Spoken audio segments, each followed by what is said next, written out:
Hey, welcome back to episode 19 of the Cellarcast. I hope I had a busy week last week. You might have noticed the four video bonanza. It wasn't an extravaganza. It was just a bonanza. Don't ask me on the differentiation between the two. It's top secret knowledge. Yeah. So It's funny because I finished up all the videos and I didn't feel tired at all.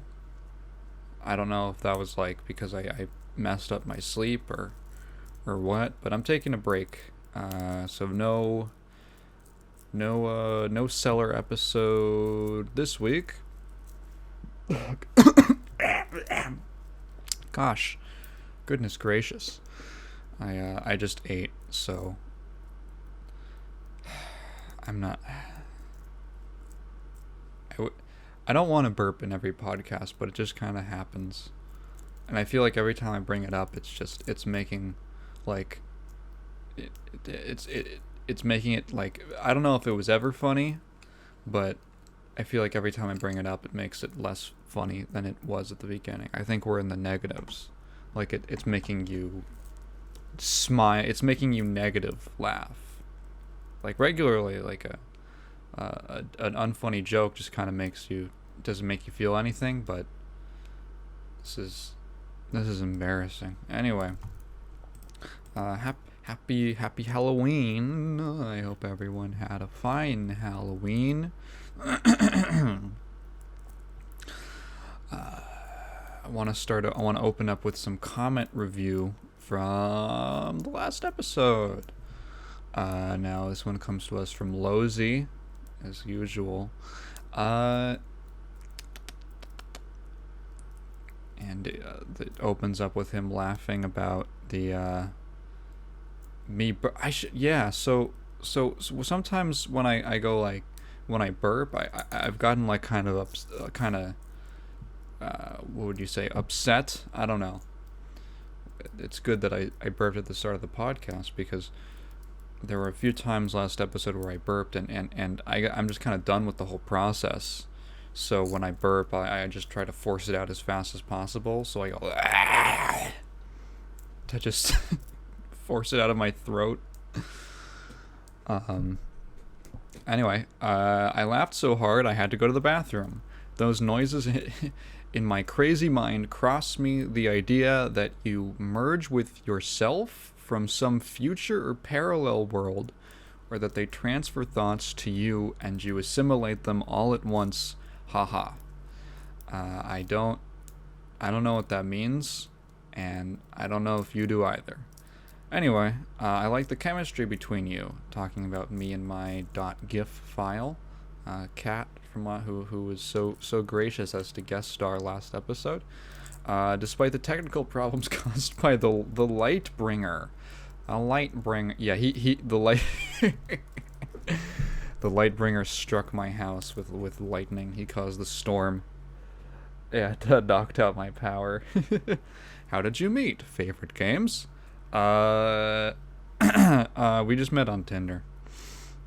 That was it. Yeah, she just some bitch I met on Tinder for a hookup. It's funny because she's listening to this right now. She's probably gonna text me about it when she hears it. Nah, yeah, we just met online and oh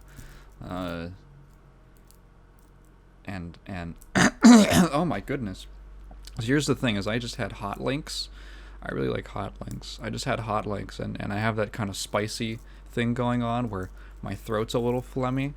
I feel like that's got to be a universal experience. Spicy stuff makes your throat just kind of like, I don't know, recover. I'm not sure exactly why that reaction happens, but I might be clearing my throat a lot. Anyway, Cat's favorite game of all time is Lollipop Chainsaw because I don't know. I think it's like the main character's like a pretty blonde girl who's like a cheerleader or something. Other than that, she just plays a bunch of garbage licensed bullshit.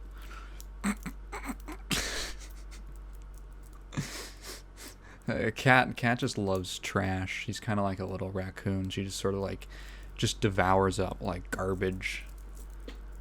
She's gonna be upset when she hears this. Anyway.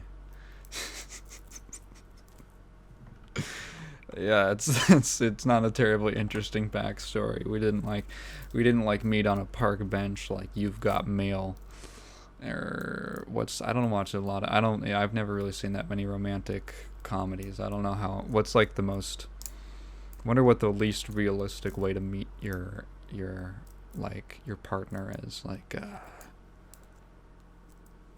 I vaguely remember there was a Jenny Nicholson video where she was reading a book called like Troll, and it was about like a guy who was this girl who fell in love with like a guy who trolled her online. It was like a computer hacker. Anyway, yeah, I don't know why I'm so low energy today. I woke up a little while ago, and I don't know, I was just kind of sitting in bed. Maybe I could perk myself up. I have this neighbor. She's a real sweet lady. She works, she volunteers. She's retired, I think, but she does a lot of volunteer work, and one of the places she works at is this food pantry, soup kitchen, whatever you want to call it.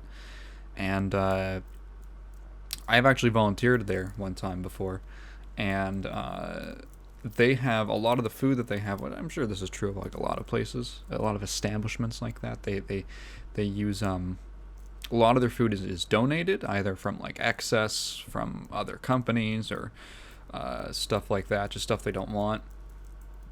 Pardon me. So I had to go there. I had to sort through just moldy vegetables for like 3 hours so I could get my service hours done for my high school. Pardon me. Anyway, so she works there, and she will sometimes just bring us like leftover sweets. She and my grandma are friends, so they come over, and then she comes over to chat, and then she'll bring like cookies or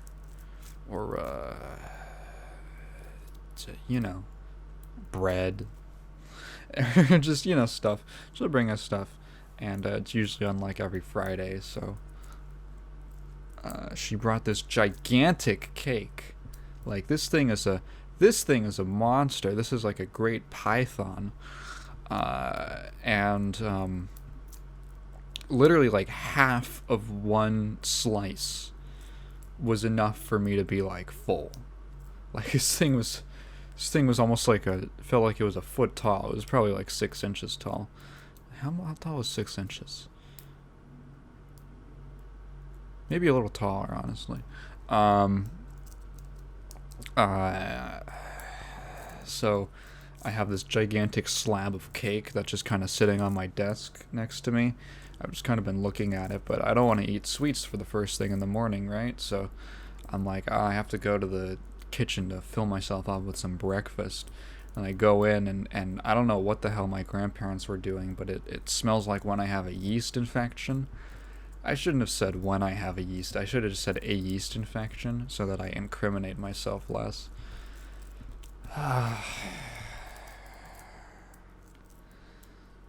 Anyway, we're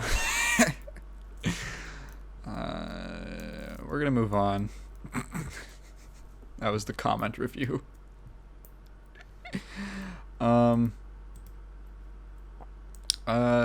We've got a very special episode of the Blizzard block. That's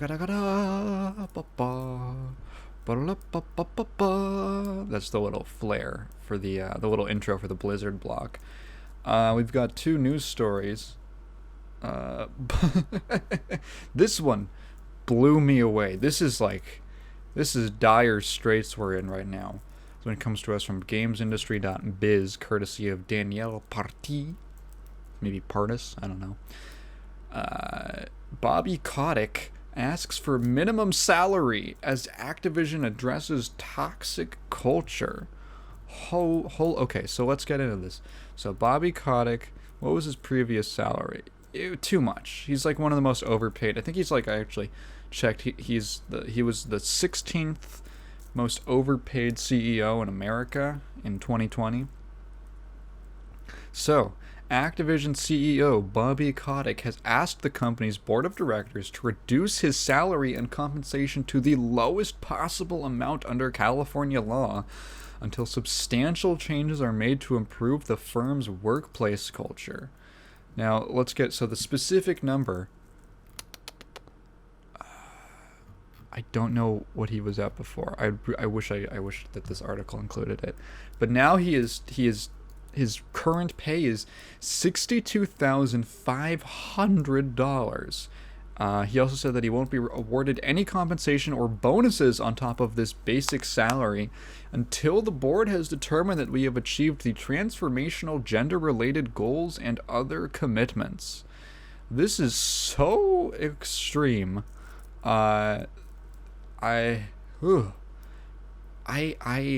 This is like honestly shocking. Let's see, in April this year, Kotick voluntarily took a 50% pay cut, reducing his base salary to $875,000. He took a 50% pay cut. Let's do some quick maths. 875,000 times 2. Oh, 1.75 million. Yeesh. Ooh. And now he's down to 62,500, which is how would you do the math on that? 62,500 divided by 1,750,000. 0.035%. Or I guess that would be, yeah, that would be 0.035% or something. You move it 0.03%. He took a huge pay cut.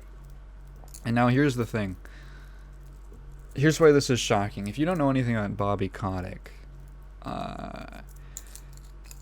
Bobby Kotick is he's kind of like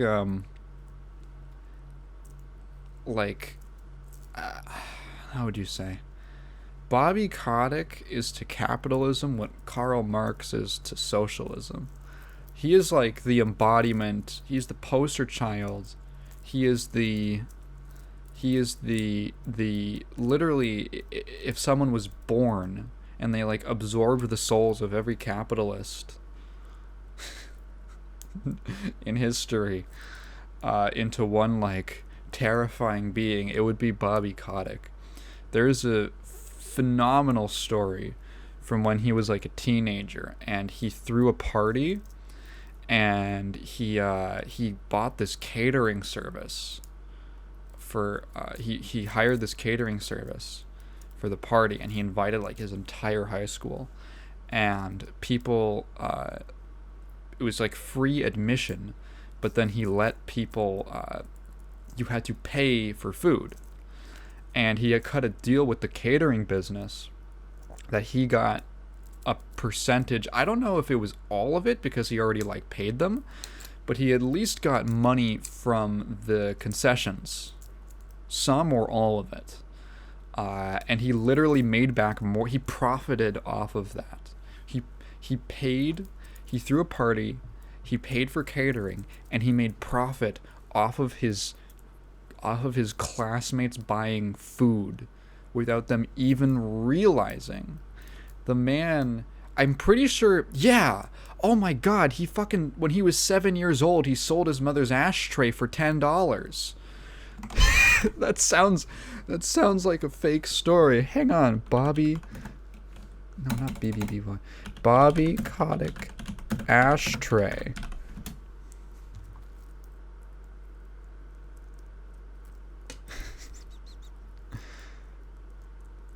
Bobby Kotick's mother dates his compulsive capitalism to toddlerhood when young Bobby sold her ashtray to a friend who had come over for a play date. He netted $3. This when he was 5 years old, he sold his mother's ashtray for $3. Like, you something, some things are taught, right? There's this thing about, like, no one's born racist, right? Like racism, sexism, these things are taught. These things are not born into. Bobby Kotick was born a capitalist. This man was born to make money. He was made to make moolah. He is like fucking crazy. So to see him go from a $1.75 million salary to $62,500, holy cannoli. Things must be getting bad. He must be feeling the pressure from the board of executives, or the board of directors, pardon me. He requested, he is trying to... Oh, that one came out like... That burp came out like with the phlegm. So I couldn't just like roar it out. Anyway, he asked it for investors, so he's trying to like suckle up to the to the only people who could control his salary. Holy crap. Man, he's definitely like, he's definitely a smart businessman. I believe he tripled Activision's stock price when he became their CEO. So it's very, you get a guy like that. He's been the CEO. When was he, Bobby Kotick, hired at Activision.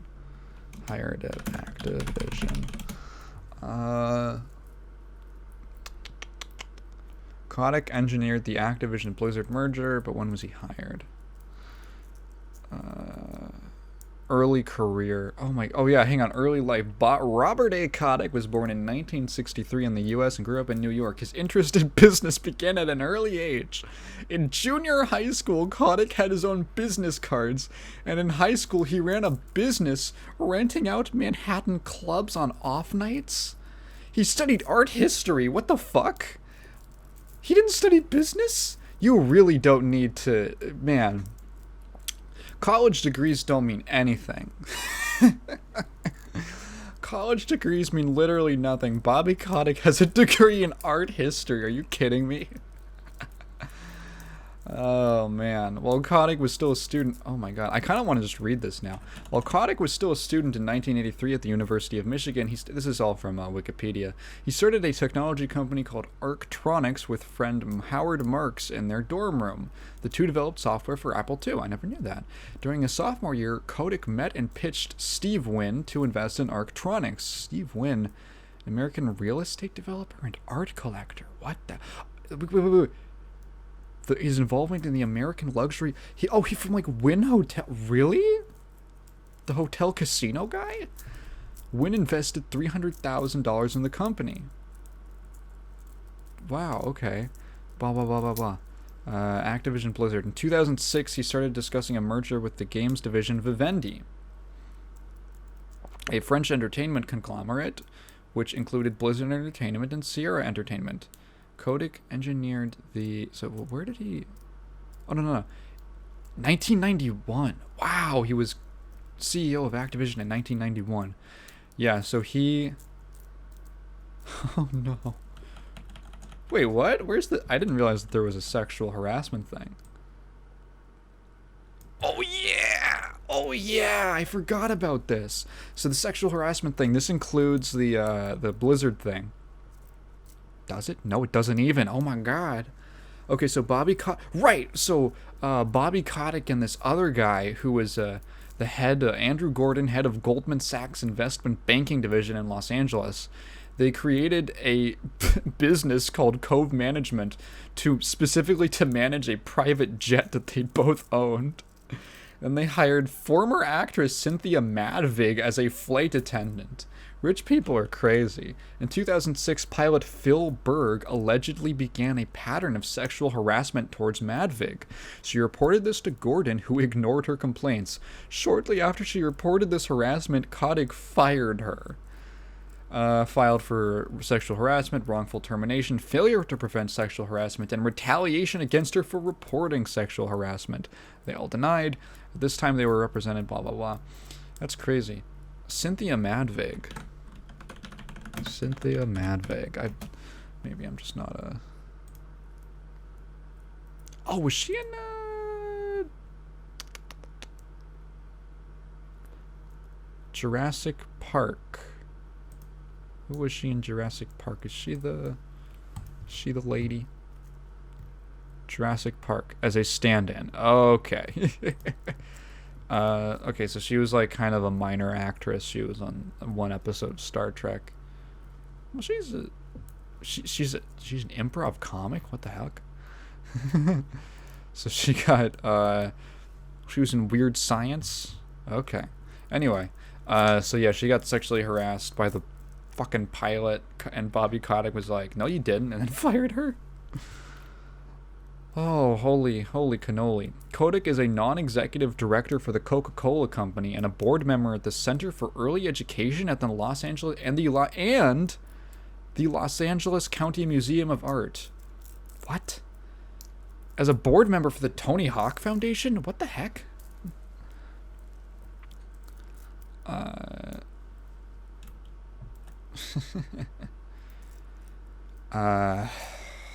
What were we talking about? How many wives has he had? Kotick identifies as a libertarian. I'm sure he does. I'm sure he is. Oh yeah, Bobby Kotick took a massive pay cut.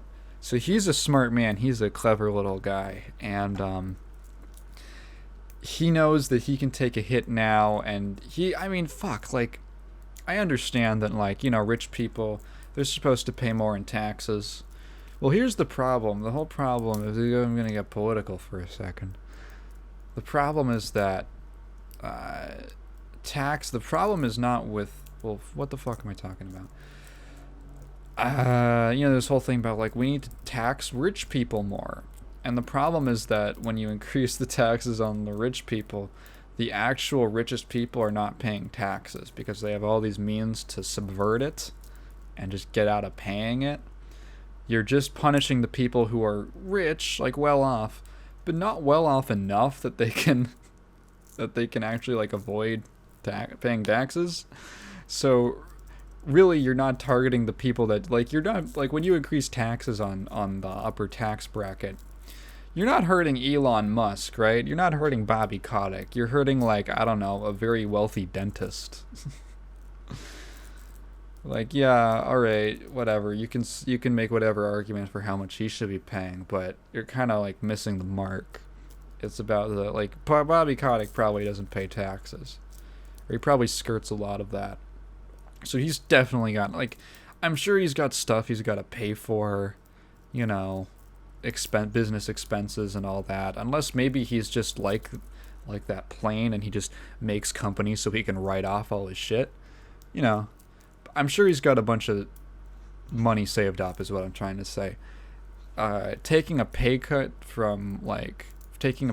have, like, 0.03% of your previous salary. Is that how that math works? No, wait, don't you multiply it by 2? Or no, don't you move the times 100? 3%, 3.5%, not 0.03%. I'm in, like, the 50 percentile of U.S. math students, by the way. I'm pretty sure that, like, he'll be fine. He knows that he's going to be fine for a few years. And he could probably go for, like, 10 years making that much money and be perfectly fine. It's really funny when you see how, like, for instance, when Nintendo, they were going through a rough patch in the early 2010s, after with the Wii U, because they screwed it up so badly. They screwed up the way they handled that so badly. They were not making a lot of money. And, like, all the top dogs, like Iwata took a 50% pay cut. I think more. He might have taken, like, 60%, I think. And then, like, Sakurai and Miyamoto, they took, like, and, like, Reggie, they all took, like, 30 to 40% pay cuts. And the funny thing is like, wow, you can when you're like a CEO of a big company, you can make substantially less money with no severe impact on your lifestyle. Isn't that crazy? You can just do that. But no, we gotta lay off 800 people and then give me and myself a $35 million bonus at the end of the year.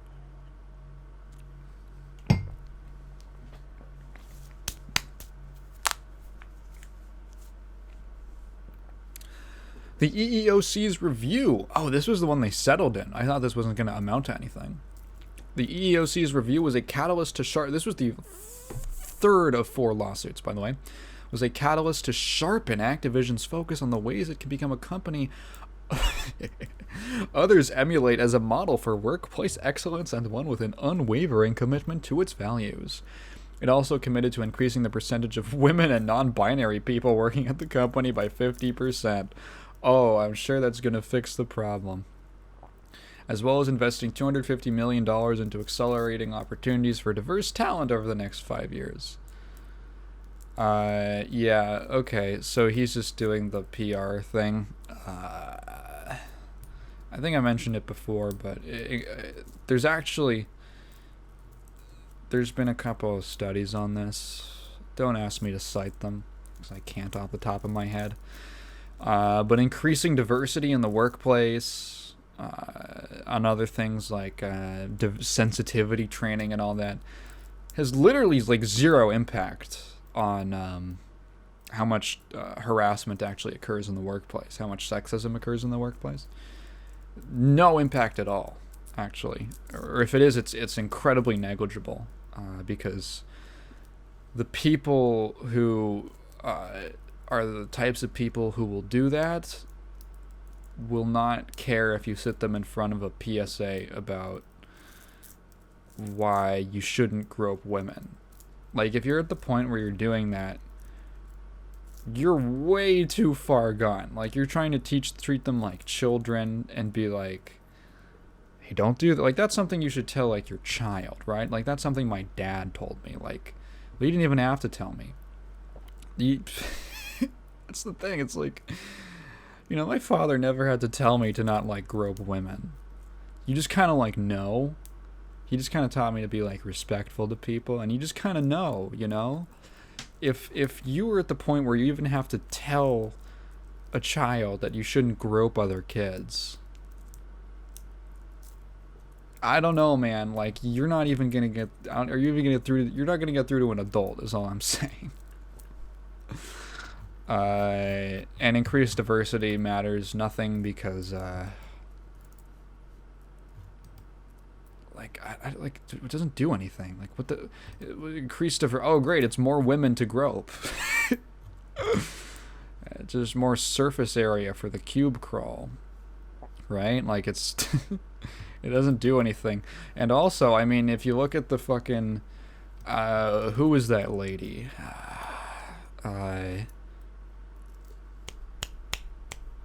She was in the the Bush administration. She's like pro-torture. And she was working at Activision. That lady. Frances Townsend, that was her name. Yeah, she, you know, oh, well, we have a woman in charge.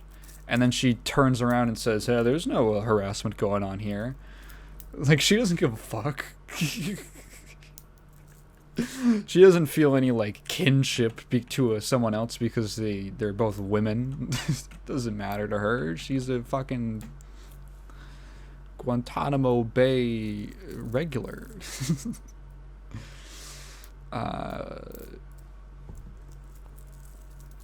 You know, this stuff is just PR. It's just lip service. I can't even find the energy to be upset about it. It does. I hate this kind of lip service BS about how you're going to be better, and it's just well, this news, how freaking long? I've been talking for 30 minutes about Bobby Kotick. He's just a very interesting fellow. We aren't even out of the Blizzard block. This comes with the news that BlizzCon has been canceled. Yut-oh. So they released a thing that said, so the title of this news post is called Reimagining BlizzCon. Reimagined to no longer exist, I guess. To the Blizzard community. This came out a couple days ago. We've decided to take a step back and pause on planning the previously announced BlizzCon line event scheduled for early next year. This was a tough decision for us to make, but it's the right one. Yeah, you can't do a BlizzCon like this. Man, I thought BlizzCon was going to be bad when the Blitzchung thing happened. Oh, holy cannoli. Holy mackerel, dude. Even though we aren't holding BlizzCon line in February, we'll still be making announcements and updates. Yeah, they just don't want like a public Q&A. They don't want to see the stream chat. What is this World of Warcraft Community Council? I'm seeing this on the side. The World of Warcraft community is second to none with the passion, love, and excitement you all showed at the game. Player feedback impacts all aspects of the game. Really does it, and with such a wide range of opinions, playstyles, and interests out there, gathering and understanding feedback is more important than ever. We're introducing the WoW Community Council. This program will add another venue for communication between players and WoW developers. Submissions are open to any player interested in taking part. Once players are selected, they'll be given the ability to post in a new discussion forum that is publicly visible to everyone. In this new forum, we'll ask members to share their experiences and perspectives on anything in the game. Really? Okay. So I guess it's they're like special privileges on the WoW forums. Okay. This is very odd. I guess it's to be like a more direct thing. I wonder if this is just gonna be like they're just gonna open this up and like never do anything with it. Let's see. I think that ends the Blizzard block for today. I wanted to mention next thing. Sony has formed. So Sony, this is pretty interesting. Some news came out recently that Sony's going to be porting some of their exclusive first-party titles to the PC, and I thought that was really interesting. God of War is coming. I think Spider-Man, I don't know. But God of War 2018 is coming, and probably some other stuff. And I thought that was really fascinating. We have this kind of supplemental story. So Sony has formed the PlayStation PC label for its PC games push. This one comes from Video Games Chronicle, courtesy of Andy Robinson. So they basically started a new label called PlayStation PC that is pretty self-explanatory, specifically for its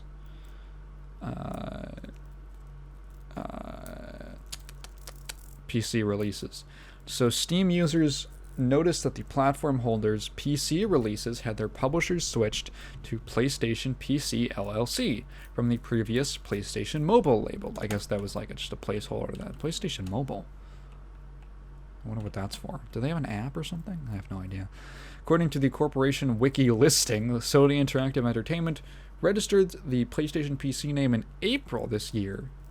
Huh, was that when they... That seems it seems like a while ago. Huh. Did anyone notice that? Huh.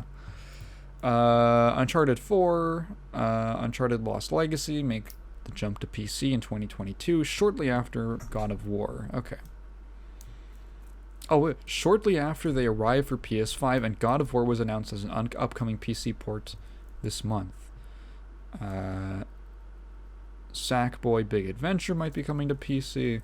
So this is really interesting. Oh yeah, and Horizon. Horizon was coming.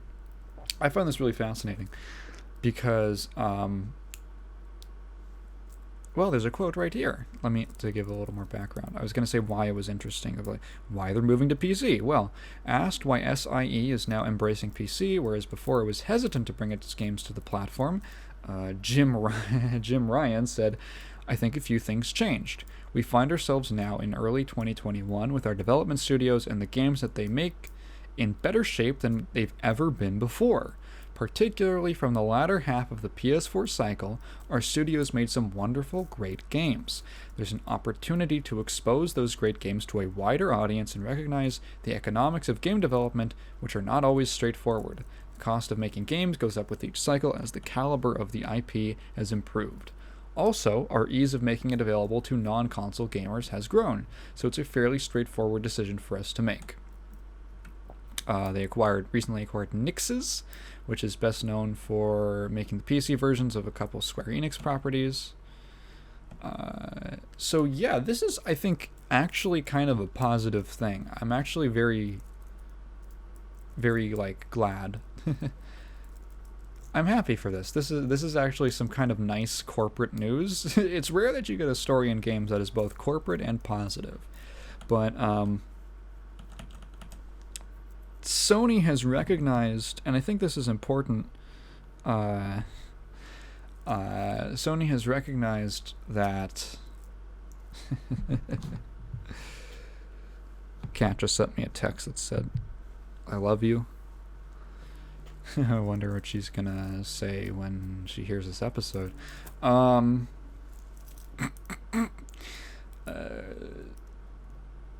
For a really long time, PC and console has been, they're really separate things. They have different cultures. They have different, associated genres. Even, I mean, it took a while. It took a couple years for developers to figure out how to do like an FPS on console, for instance, when that's like a very PC platform, or sorry, PC origins deep in the PC space, right? Other things like, point and click adventure games, which unfortunately have kind of gone by the wayside as of recent years, but the PC has all these kind of like genres and things that are markedly different, and it has a very different appeal. And I think it's interesting that Sony is acknowledging that they can move, like they would never release it on Xbox, right? Because that's their competitor. But I think that they're recognizing that console and PC are two distinct markets with different user bases, and putting your game on PC is not necessarily going to steal sales away from your console sales, right? And first of all, so why wouldn't you want to release a game on the Xbox? Well, because this is talking about first-party games. This is all talking about the games that Sony develops with its in-house studios. Why wouldn't you want to release it on the Xbox One? Well, because if you do that, then you are not supporting your competitor, right? That's why you wouldn't want to do that. Very simple. If you release it on the PlayStation, you are supporting yourself. If you release it on PC, you are not supporting your competitor, because PC isn't, well, first of all, it's not a company. It's not like Microsoft. They don't own that platform. It's just a box. Just a box that you own full of a bunch of parts from different companies. So it's like neutral in that sense. And I don't know how many people are aware of this, but console manufacturers, Sony, Microsoft, Nintendo, they don't make any profit off of console sales. They actually sell consoles are a loss-leading industry, where what they actually do is they make money off of the games. So they sell the consoles at a loss. It costs more to produce them than you buy them for, which, like, imagine how much a console costs. Yes, they're losing money off of that. And you actually make more money from the sales of your games, because they make commission off of every game sale. So if you can just, so actually, putting it on another platform that doesn't hurt your brand, like PC, is actually just expanding your market, and you're just making more commission, basically. You're making more percentage of that profit. I think this is really good in it from like, it's always nice when like business and the business interest and the consumer interest lines up, because Sony's looking at this as, oh, we can move our stuff to the Steam and it's not going to hurt our console sales, because a lot of people own a PC and a console, maybe not a gaming PC, but it's not exclusive. Like, I feel like it's rarer for people to own an Xbox and a PS4 than it is for someone to own a PS4 and a PC, or an Xbox and a PC. And we're going to just increase, it's literally only a good thing. We're just going to increase our market share. Because Microsoft's been doing a similar thing. I think Microsoft has it worse because they're Microsoft and they make PCs. They don't make PCs, but they make, Windows. And I think they're just kind of confused on like, well, should we keep doing consoles, or I don't know, like they might be, I have no idea what's going on at Microsoft. I'm sure it's very like, they're the underdogs right now, so I'm pretty sure it's very like very improvised. I wouldn't be surprised if they're just kind of like getting weird and experimental with stuff like Games Pass and all that.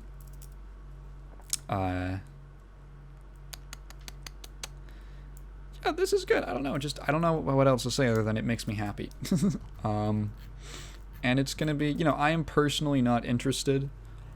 I am personally not interested in what the heck, like Uncharted, God of War, even like Sackboy. I'm not really interested in these games. Horizon, it's not my type of thing. Sony's brand of first-party games tends to be like, I don't know. They make the video game equivalent of the blockbusters, I guess you'd say. Not Sackboy, but they make the really good-looking open-world games with the stuff and that. You know what I'm talking about. The modern AAA blockbuster game. It's open world. It's got a crafting system. You run around and there's combat and you have a mini map that you look at 90% of the game, and it's really like a 10-hour game that's been cut up and spread across a map so it can be a 30-hour game. Anyway. So it's just not my thing. So this doesn't help me. This doesn't benefit me at all. I wasn't like, ooh, God of War. But it is nice. Like, more people get to experience very well acclaimed games. People are going to be happy. You're going to be able to mod the games. That's going to be fun. Man, like a modded, I don't know what people are going to mod into God of War. That would be funny. This is just cool. I'm glad. Want to talk a little bit about, do we have any more news? Oh my goodness gracious. How did I forget about New World? So New World, Amazon's fantasy colonial themed MMO by Amazon Games, is it launched about a few weeks ago. And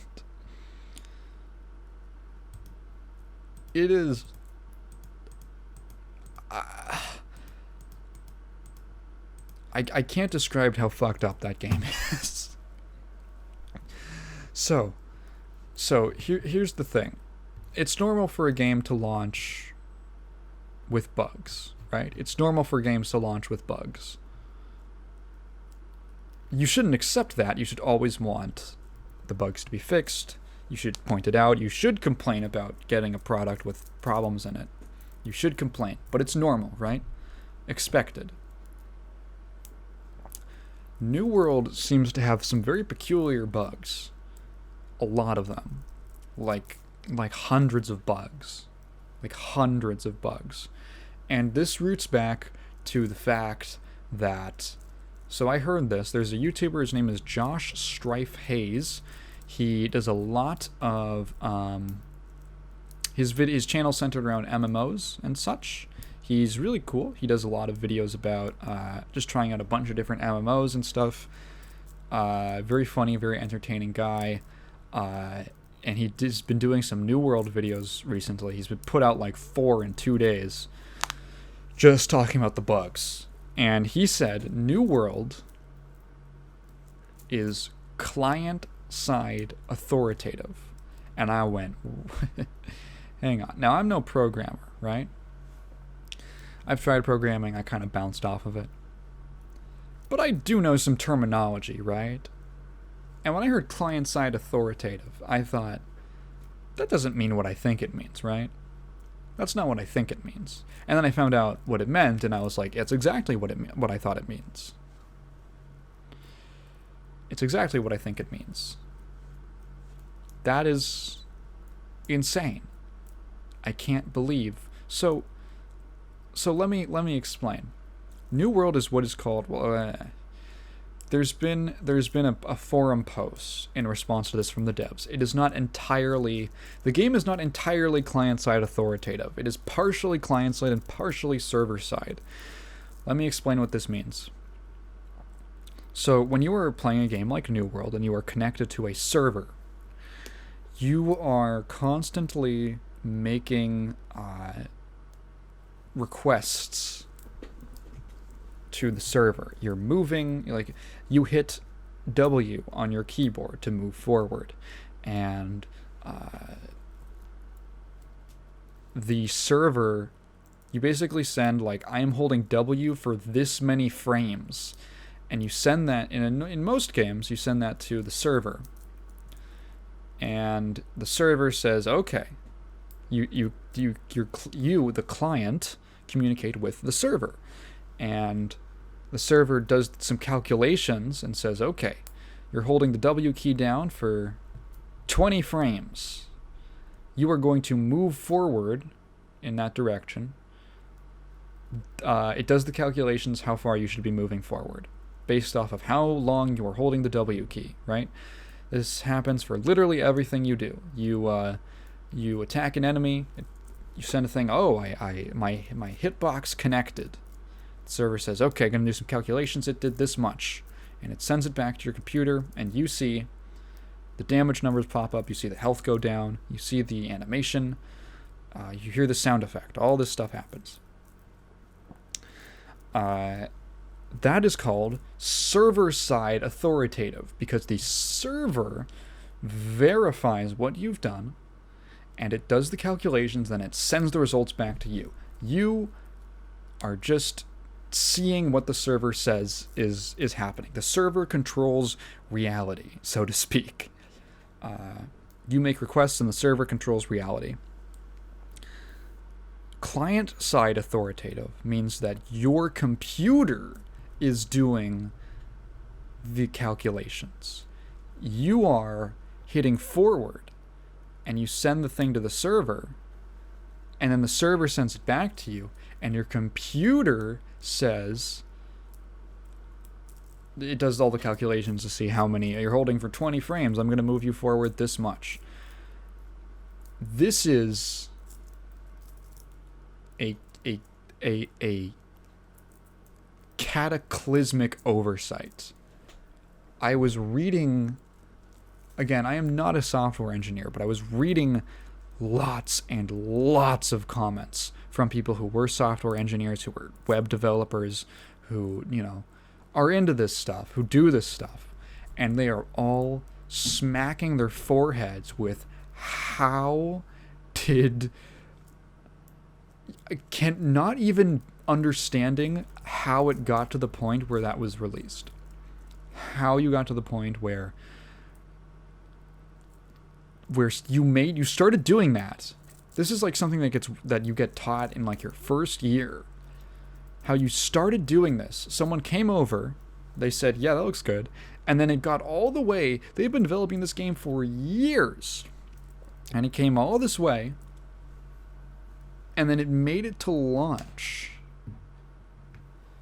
Absolutely, like, baffling.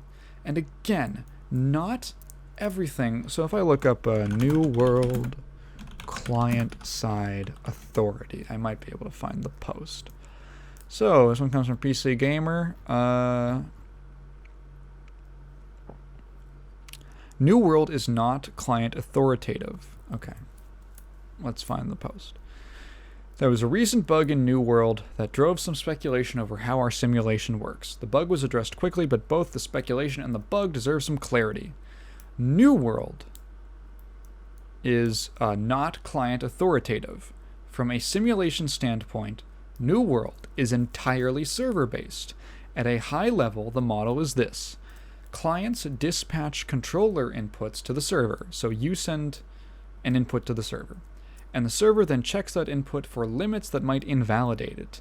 Then, if accepted, it uses it as an input to a character. Actor is our internal name, within server memory. Let me reread that one more time. Checks that input for limits that might invalidate it, so it checks if your input was okay. Then, if accepted, uses it as an input to a character within server memory. Physics and game rules are then run, entirely server-side, and the outcome is sent back to the original client. Client will then draw the outcome determined by the server. Draw just means render, show. So that is server-side, right? So take the example of a player swinging. That's how server-side authentication works.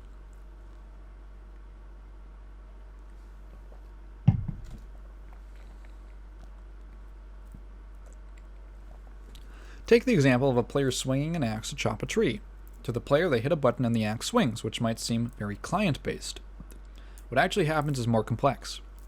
The player hits a button, a message is dispatched to the server that says, I pressed a button for a swing, and at the same time, the client starts drawing the visual of swinging the axe on the player display. This part is strictly graphical and has nothing to do with the simulation. The server doesn't even know about this graphical representation, and here's no information other than the button press itself. This is kind of similar to client-side prediction, if you're familiar with that in PC games, where you do an input, for instance, you move, and if there's a lag spike, you will move on your screen before you move to other players, because the other players are only seeing what the server is telling them is going on, and the server doesn't know because there was a lag spike. But on your end, you don't have jerky movement because your game just simulates what it would be like if you moved in that direction. You aren't actually stopped. And then assuming that you have a stable connection and that the lag spike is... assuming that everyone else has a stable connection and all that to the server, the spike should be short enough that it's barely even noticeable when it happens. It's similar to rollback in fighting games. So when the input reaches the server, it is checked to see if it is possible. Then the server begins animating an entirely server-side version of the skeleton for the character with a swing.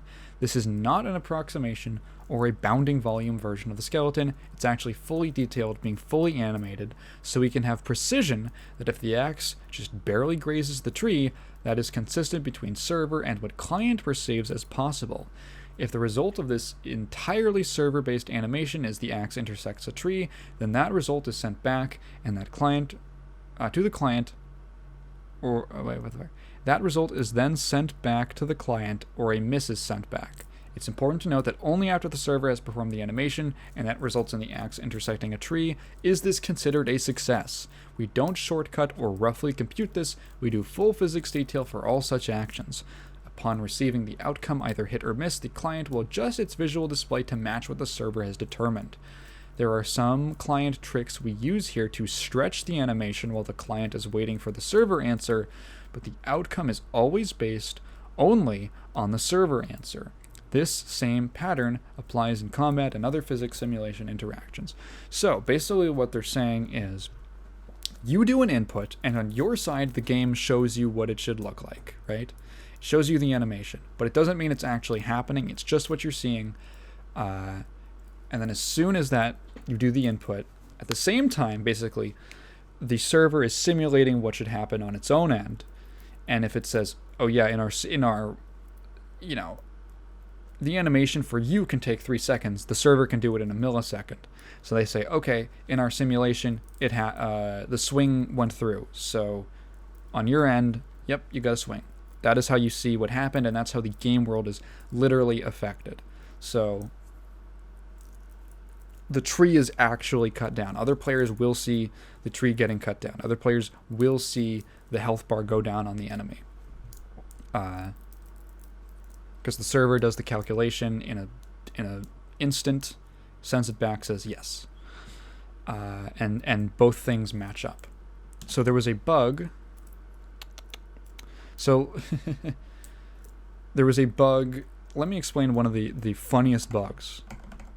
So you can do a combat roll in the game, right? And it's like a Dark Souls roll where you are invulnerable during it, and or during certain like frames of it, you are invulnerable, you know. And if you play the game in windowed mode, and then basically free your mouse and wiggle, if you click on the window and then wiggle it around, the game basically stops. The game freezes, and you will be, in the game world, you will be invulnerable for the entire duration until you let go and the animation's done. You will basically freeze. As soon as you would do this little wiggle trick where you would just move the window around, the game would basically think that you did not exist. And because it couldn't send the results to your client, I believe so. So that was the theory, at least. Maybe reading this post will enlighten things a little more. The idea was that your client could not accept requests, or it couldn't accept anything from the server. Therefore, you were basically frozen in place, in this invulnerable state, because when you go into it, your like character state is changed to invulnerable for this many frames, and then if you basically pause yourself during that and wiggle around, you are basically just going to be locked, frozen, invulnerable to anything. And there was even bugs where like you could jump off a cliff and then do the wiggle trick, and then you would just be falling in slow motion, which was very strange. We did have a bug in which, given certain circumstances, we were waiting server side on input from a client before processing through to outcomes. Combined with an intentional weapon effect that allows for brief invulnerability, this created a situation where I think it's like it might be like only some weapons you can do a roll with. This created a situation where players could reach an invulnerable state and prolong it by making the client unresponsive, even though the client has no say in damage. Both damage the player creates and damage taken by the player are computed server side based on the results of physics simulation plus game rules. So their simulation thing. This was a particularly bad bug given our server-based simulation, and we apologize for that. We corrected the bug in code the same day we learned about it, then tested to make sure nothing unintended came out of those changes, and published the fix immediately after that. There are also obvious bugs that we are addressing in terms of rate limiting and controlling action so the fight remains a playable frame rate, however, at no time, blah, blah, blah. However, no time are the clients making decisions or freezing characters in place. If a character is frozen, it's because the client is behind on drawing, but the server simulation continues. So so you had this roll invulnerability glitch, right? We were waiting server side an input from a client before processing. So from what I understand, if I'm reading this correctly, when you do a roll, I'm guessing this is how it works. When you do a roll, it says, okay, the server gets your thing that you did a roll. You're in your invulnerability frames. But it might work like an invisible effect is applied to you, like invulnerability, or well, your state is changed to invulnerability, and then at the end of the animation, or I guess the end of the simulation. Well, it's weird because you'd think that if they did the simulation, it would just end after a certain period of time. After, it would simulate, well, you're going to roll for this long, so you're only going to be invulnerable for this long. But I guess that's not how it worked. I guess it waited until, maybe it was coded like there was a specific point where you come out of the roll, and that's when it checks for you being not invulnerable anymore, or that's when it makes you not invulnerable. So very weird oversight, because it, I don't know, might have just been the way that the roll was coded.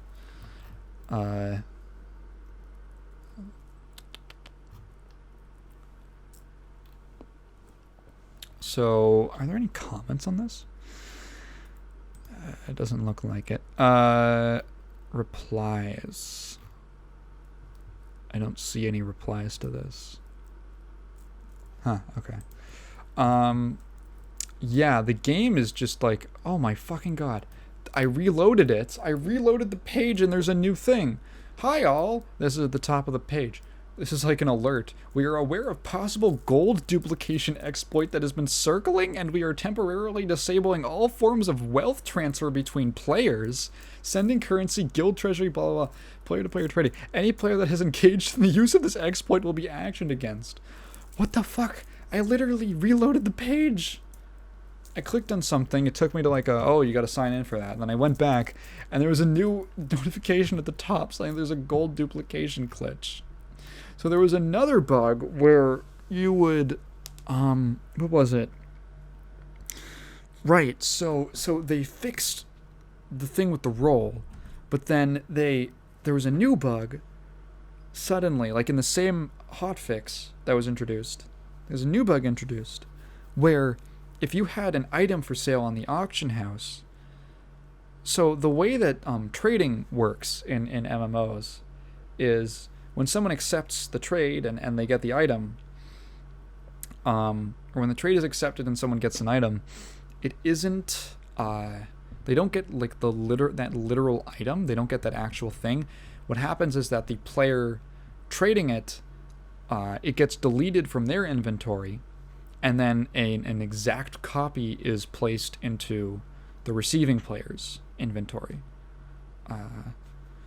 Or something like that. It's put somewhere. And one is the one person is, from on one end it's deleted, on the other end an exact copy is created. It's not the literal same item.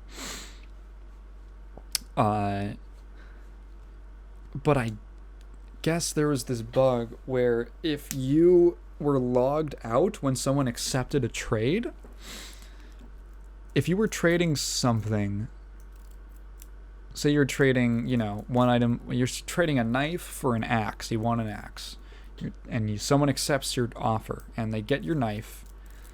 If you're logged out, the axe would go into limbo. It would disappear into the ether because their axe would be deleted, but the duplicate would not be created in your inventory or in something. A lot of games have kind of ways around this, like it goes, like I think in Guild Wars, there's like a literal space in the auction house where the trades you receive stay.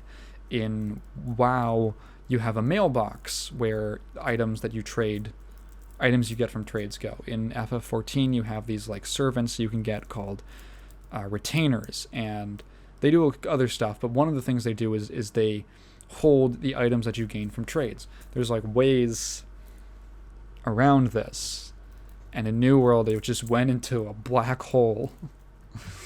I believe, I don't know, I think this is like the second gold duplication bug, because there was another one where you could let me look up like New World gold duplication. Gold dupe glitch. Yeah. Let's see. Yep, there's one from like 2 weeks ago.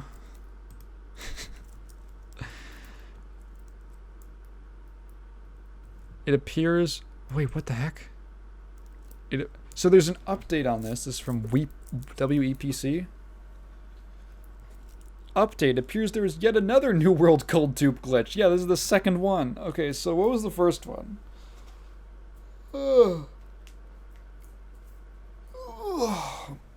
Okay, so...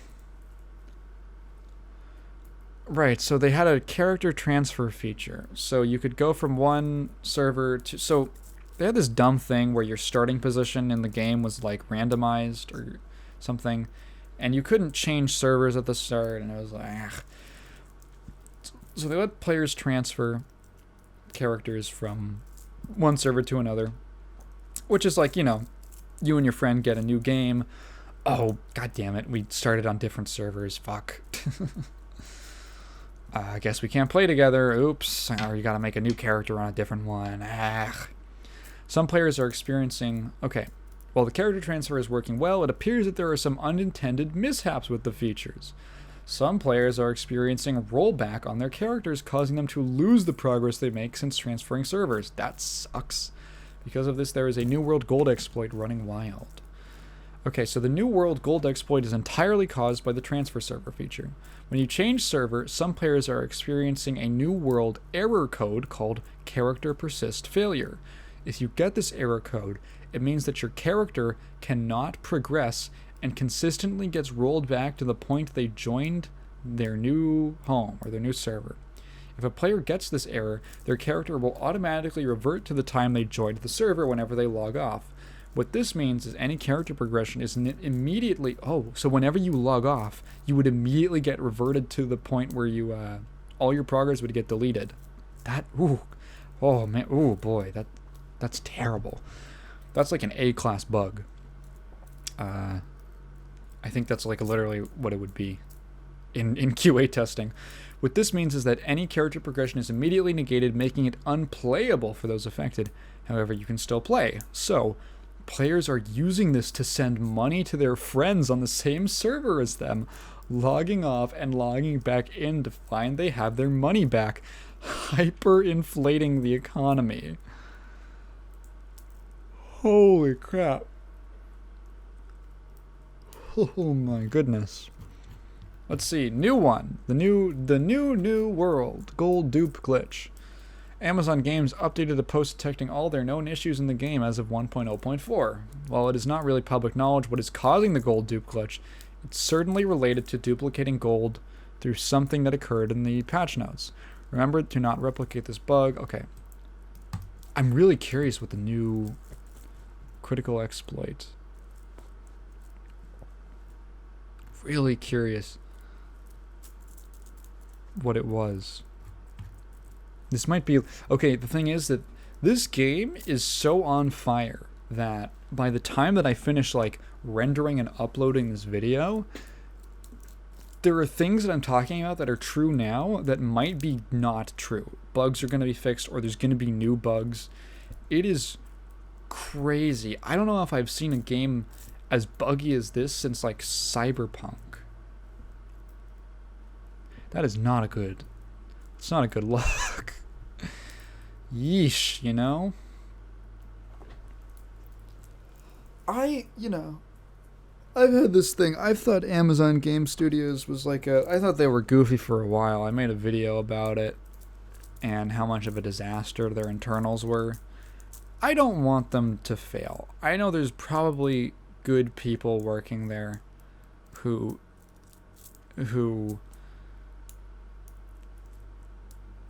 need to, they care, right? There's people who definitely care. Even if Mike Frazzini sucks and he's a total doofus, there's people there who care and they want to make a good game and they deserve to make a good game. And, players deserve to get a new game. I never want a game to be bad. I never hope that a game fails. Right? Unless it's like hatred. Right? I never want a game to be bad. I never want a game to be any of these things. I'm not like vindictive. Just because I goof on the developer or the publisher, right? I want these things to be good. I want them to be good. I want them to be exploitative. I want players to have a good experience. It's just better for everyone, because when more things are good, when more games are good, competition between creatives makes the next games better, right? Like how many times have you seen series kind of like dueling, right? I think a great example of this is Tekken and Virtua Fighter. So like Tekken and Virtua Fighter were the big names in like 3D fighters for like 10 years. And they would kind of go back and forth on like features and mechanics and stuff, where like they actually there was people from Sega would go over, and vice versa. They would go over to Bandai Namco, and Bandai Namco would go over to Sega, and they would literally discuss what their ideas were and their different philosophies on making a fighting game. And that led to the games getting so good that the only reason Virtua Fighter kind of died was just because Tekken was like marketed better. It was easier to market, right? Just because it was like flashier and all that. But even though Virtua Fighter 5, dude, people love that game. People are like, Virtua Fighter 5 is so good. So good. And then, likewise, Tekken just kept getting better and better. I mean, like, there were some weirdnesses. There was definitely some, like, innovations with the stuff like, Tekken 4 and all that. But, like, once they kind of got it ironed out, that was the Tekken 4. The weirdnesses in Tekken 4 was stuff like,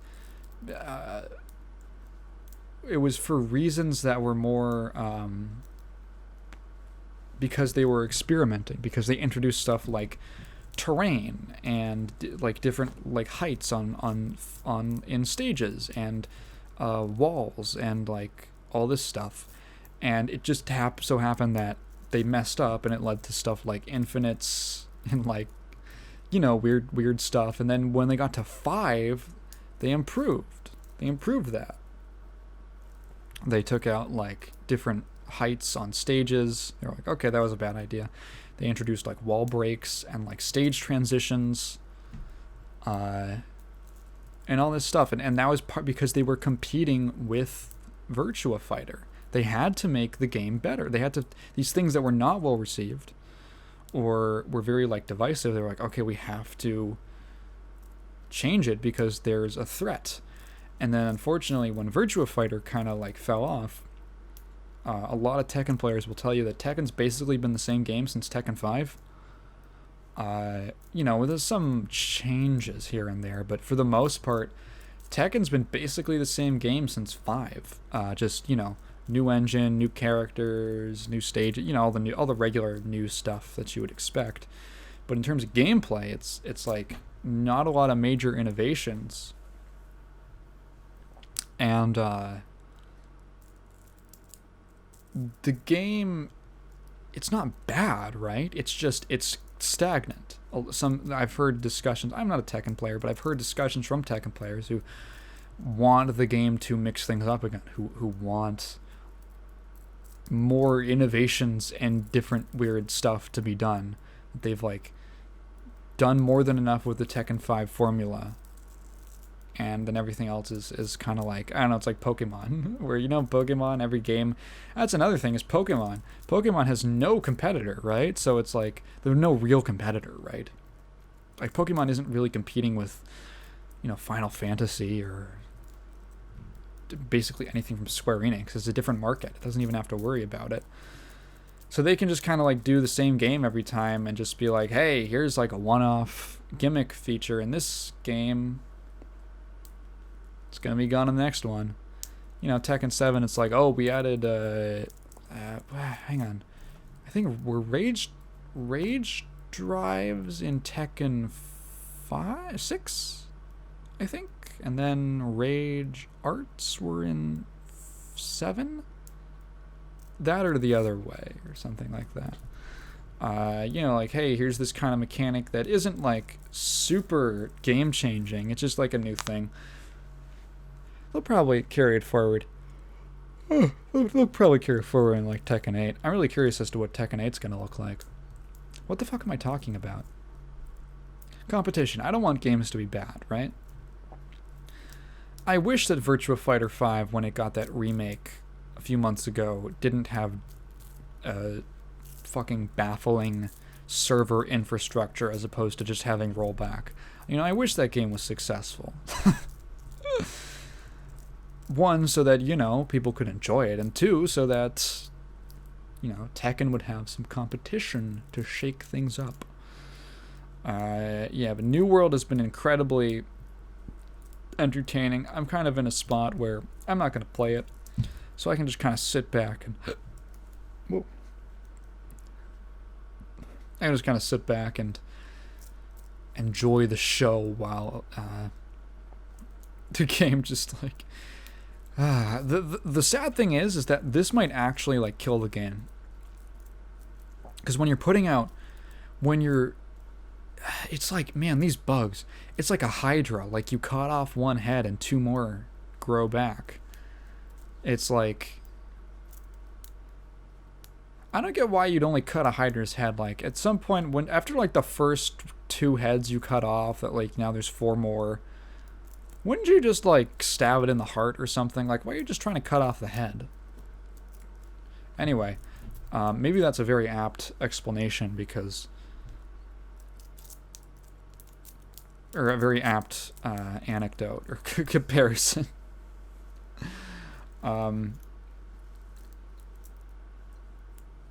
Every time they try to, there's just like a million fires that come up, and every time they stamp one out, there's another one. And when you're spending so much time just fixing bugs, you know, one of the main things that MMOs suffer from at launch is lack of endgame content, right? Compare it to games that have been out for years, like FF14, like WoW. Well, maybe not WoW right now, but, you know, these games that Elder Scrolls Online, Guild Wars 2, EVE Online, all these games that have been out for years. The youngest is when did Guild Wars? What is this? A fish? Guild Wars 2. When did that come out? 2012. So okay, so the youngest are, you know, even the youngest among those is like Guild Wars 2 and FF14. You know, Realm Reborn was around like 2011, 2012. And you look at that, and that's been like 7 years. Those games have 7 years of content. A New World, it's like they gotta get started on making stuff for you to do once you hit max level. And if you're spending all this time just fixing bugs, it's like, oh geez, is it is the game gonna be okay? Like, are people just gonna fizzle out? Because whether or not you're affected by it, you're gonna get to a certain point and there's gonna be nothing to do, and the content's just gonna be too slow to roll out. You know? Gosh, I you know, as much as I dislike Amazon as a company, and I think Mike Frazzini is a silly goose, I hope that it gets resolved. Just so they could see a lick of success. Okay, that's all the news that I really cared about.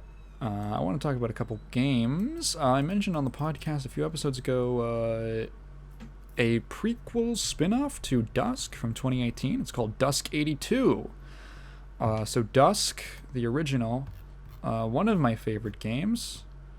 It is one of the best first-person shooters that has been released in years. It's probably one of the best games of 2018. It's phenomenal. It takes after a lot after Blood. Was there an update? Oh, there was an update on the 29th, huh? Yeah, it just launched on Switch. It's on a bunch of platforms. Yeah. It's like $20 on Steam. It's an amazing game. Great soundtrack, great style, just phenomenal combat. Great level design, great atmosphere, legitimately scary game on top of having great action. And there was a prequel spin-off called Dusk 82, which is just kind of like a little puzzle game. Dusk 82, there's like 30 levels, and there's a level creator. Basically, the idea is it's kind of like a Sokoban type thing. Not really. It's got elements of that. It's kind of like a grid-based game where it's very simple little like ASCII style graphics. Not literally ASCII graphics, but with that same, like, every tile could be like it's on like a black background with a bunch of icons to represent like trees or your character or enemies and stuff. And I don't know, it's just a really solid little puzzle game with about 30 levels. It stays...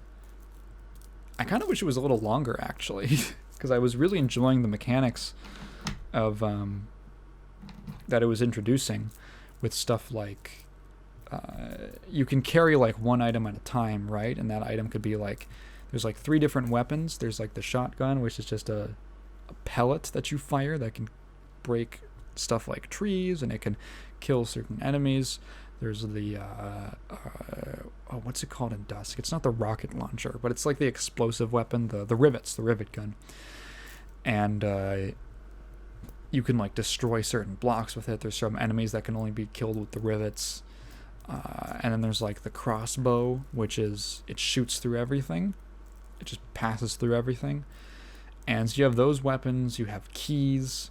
You got to a lot of like pushing stuff around so that you can, like, you know, there's the exit to the level. You have to kill every enemy before you can leave.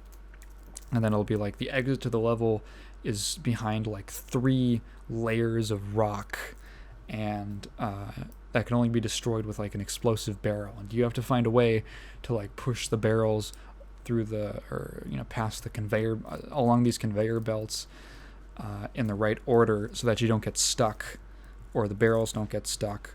You can definitely like mess up your progress, and you got to restart the level. You just got to figure out the puzzle, and so that you can blow up these walls. You got to get these 3 barrels to this wall so that you can blow up the 3 layers and stuff like that. It has remixes, like 8-bit MIDI arrangements of pieces from the Dusk soundtrack, so it's actually really nice sounding, actually. Kind of like weird, because it's a MIDI, it's a little more I guess low energy than the original, it has these really like heavy metal sounds, but with the MIDI it sounds a little, I don't know, more even. But yeah, it's like a nice little background pieces. Play it. It's a prequel to Dusk. It's like $6. It's really good. I was having a lot of fun just checking out community-made levels, and you can do like custom tile sets and all that. It's really good. It's really good.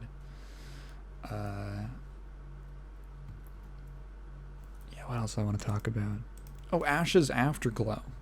So this is another game that I mentioned on the podcast a little while ago. Ash's 2063, which is a total conversion mod for Doom. One of the best mods that I've ever played. It's basically, if I had to summarize it, it is like, this is probably the exact same way I described it on the podcast last time, but it's basically like if Fallout was just a really good first-person shooter as opposed to an RPG. It's like a post-apocalyptic FPS made in the Doom engine. There's like weird thumping going on all around me. What was I talking about? Right. It's made in the Doom engine. It's actually a lot closer in gameplay to build engine games. Not quite, because there isn't like, there's a lot of things that the Doom engine can't quite do. the build engine has. But there's stuff like destructible environments. There's voice clips played every now and again. There's RPG elements, actually. Not really RPG elements. Similar to an RPG. So if actually there was a game called, what was it called? Strife? Strife. Doom.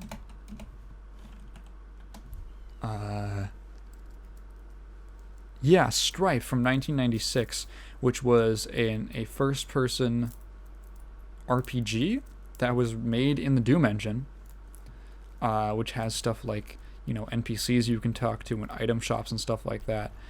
And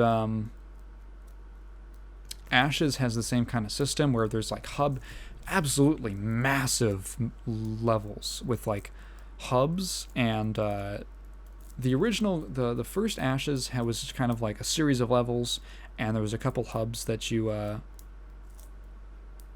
not really hubs, it's kind of like one to the next. It was very like sequential, and there was like one or two levels where you could stop in like a town or something, talk to people, tons of detail in the setting, and such cool environments to explore. And Ashes, some of the, I just want to talk about generally because all these things apply to Afterglow, which is the sequel. Ashes has some of the best gunplay and action I've played in a really long time. All the guns feel great. The sound effects, I love the Magnum. It just has this really, really chunky sound effect. Hitting enemies feels good. The enemies have very simple, very like, you know, they feel like takes on classic Doom archetypes of enemies. With like, oh, there's a shotgun guy, there's a pistol guy, there's a rapid fire guy, there's a thing that floats around and shoots projectiles at you. There's little mutant dogs that run around and shoot nuclear waves at you. Speaking of Fallout, there's an entire basically RADS system where certain areas you have a little radiation meter, and certain areas fill up your radiation thing. I think it even has like the same sound effect of like the Geiger ticker.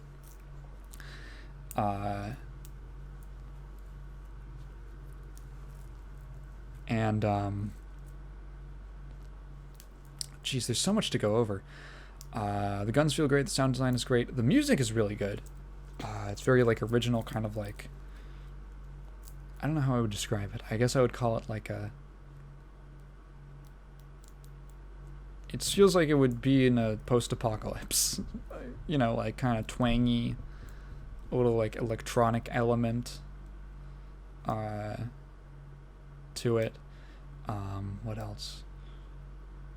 The general atmosphere is really good. It uses darkness a lot. You have a lantern that you can light up, or that you can hold up with some of your weapons for like dual wield. You don't really wield a lantern, but I feel like I'm doing a bad job at selling the game. It's really good. I never thought that I would enjoy a reloading mechanic in a game. Obviously in like classic shooters, you never reload anything except for like a couple specific weapons. You know, there's a pistol in Duke 3D, and what else? The shotguns in Doom, but that's just how they work. That's just how shotguns work. Ashes has reloading in it, and it creates so much tension in fights because of the limited number of shots you have before you have to reload. And it's a game where you can like definitely take a lot of damage and be overwhelmed very quickly, and having to like use cover and keep track of how much ammo you have. It can get really gritty. It can get really down to the wire, because it's also not afraid to just open a door and throw like 20 enemies at you. And you're like, oh fuck, oh Jesus. That happens a lot. It's happened several times already. The environments are just fantastic in Afterglow. So some changes that Afterglow makes. Number one, there is now, instead of just kind of being a series of levels, it actually works on like a hub. So you go through like one or two levels at the beginning, and then you get to a hub area called the Undercity, and the Undercity is basically a survivor refuge camp that is in the subway of this city, and it's as cool as it sounds. And there's just like all this, there's like barricades set up, you got to talk to the guards. You go in, there's like a guy who's working on your bike. There's like shops that you can buy ammo and supplies at. You can upgrade your guns. You can you collect scrap metal, and that's used as like currency. You can there's like characters you can talk to get information about different areas, and then you kind of leave the Undercity and you go through all these branching pathways through the subway, and it leads you to different areas. There's like the flooded district that is this big like mall kind of like commercial area that was just hit with a bunch of flooding, and so there's water, and you have to like, there's puzzles where you have to raise and lower the water level to get to certain areas. What other places? Oh, there was one. There's like a really dingy like factory area. It's really good. It's really good, and you kind of like go back and forth between these different maps to progress. You kind of always come back to the Undercity.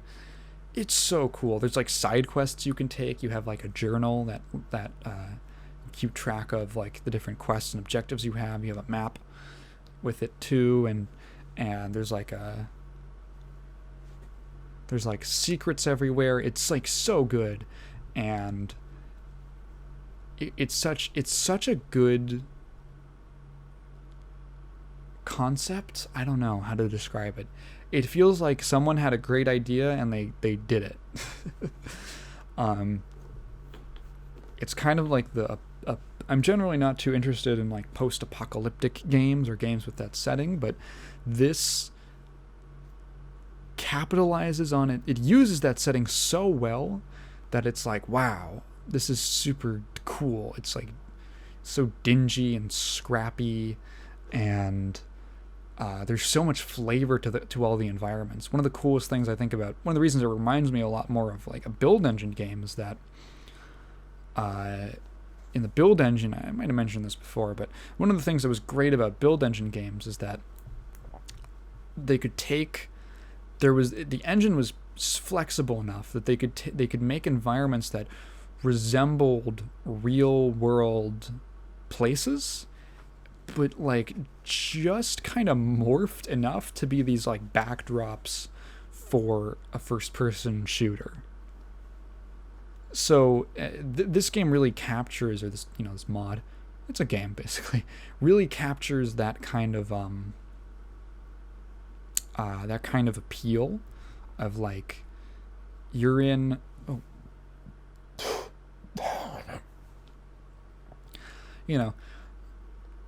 you're in a mall, and it resembles a mall enough that everything makes sense, but it's also very carefully crafted to have these really exciting shootout sections. Oh my god, that whole mall section in the flooded district, there's like this big there's a part where you gotta go into, you gotta get like what are you trying to get to?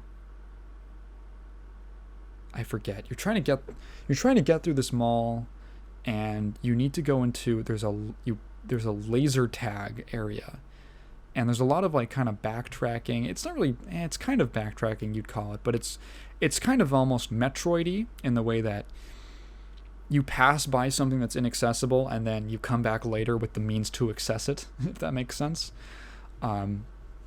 So like you're going through this mall and there's like a laser tag section that you can't enter. It's like the door is closed off, it's shuttered, and then later like you like restore the power, or like you get a thing to open the door, and then you go in and there's this, you walk into the laser tag arena, and like the lights turn off, and it just turns, everything starts kind of like this faint glowing, like, if you've been in a laser tag thing, it's like that. And then at the back, there's all these like it's kind of very maze-like with all these like corridors and walls and stuff. And then at the back, there's these doors that are on a timer, and then after like 10 seconds they raise, and just a huge flood of like mutant dogs and like mutant guys come out, and it just like this turns into this huge battle where you're just like always running around. Oh fuck, it's a dead end, and you're like turning around and like having to kill these just waves and waves of enemies, like in this like dark, low visibility environment where everything's like glowing. It's so cool. There's so many good set pieces. That's one of the main things that really gives these kinds of like environments a lot of their flavor, is the set pieces, because it's like, okay, yeah, you can be set in like you can be set in this place, right? What do I think of? Death Wish for Blood, which you should also play. There's that level in a carnival, and that has there's like a big set piece in like every single level of that game or that mod. Same thing, honestly. But I distinctly remember specifically, like, you're in the carnival and there's a part where you're on like a riverboat ride, and as you're riding, enemies are like popping out from the sides, and you're like ducking behind like the seats of the car and all that, or the river boat. And then there's a bit where you're going through a haunted house, and you come to like it's kind of like the ballroom of a mansion, where it's got this like whole blue glow to it, and then boom, there's a bunch of enemies that just spawn in, and there's like this big fight in it, like in this ballroom, and like statues and stuff come to life, and all that. And it's like really taking like, okay, what's a neat area for our game for this level to take place in? Like, okay, now that we have that, what is like a really cool set piece that we could do set in that area? And it makes it just so memorable, and like stuff like that sticks out in my mind so much. Ashes is really good at that, especially. It's so much. It's even better in Afterglow. 2063, which is the original, or the first episode sort of the mod. That had a lot of really good moments and stuff that I remember. I remember like driving through the highway. Oh yeah, there's like vehicles that you can drive. Driving through the highway and like coming to like a stop, and it just kind of ends up being, it's like completely optional, but it ends up being like this huge firefight with these like waste gangs. I remember like crawling through like these apartments that have been taken over by gangs and stuff like that. This Afterglow is really, really good at taking like a couple areas and really giving them a lot of memorable moments. I would highly recommend it. And it's literally free. If you own like the original Doom, or well, actually, it uses the Doom 2 iWad. So if you know about Doom modding, you can figure it out. You know exactly how to do it. Just use Doom Explorer and load it up with your Doom 2 iWad, and have a ball.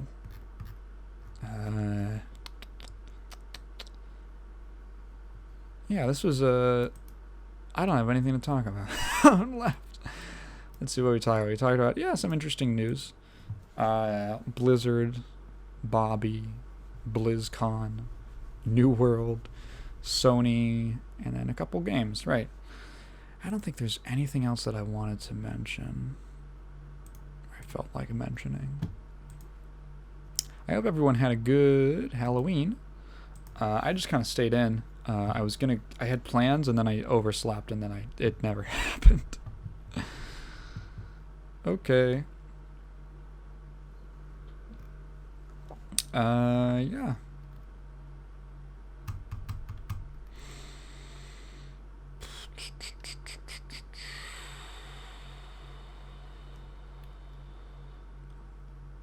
Yeah, my brain is tired. Later, guys. If you leave a comment, thank you for listening. If you've listened this far, feel free to leave a comment asking any questions. We'll definitely get to them next time. And bye.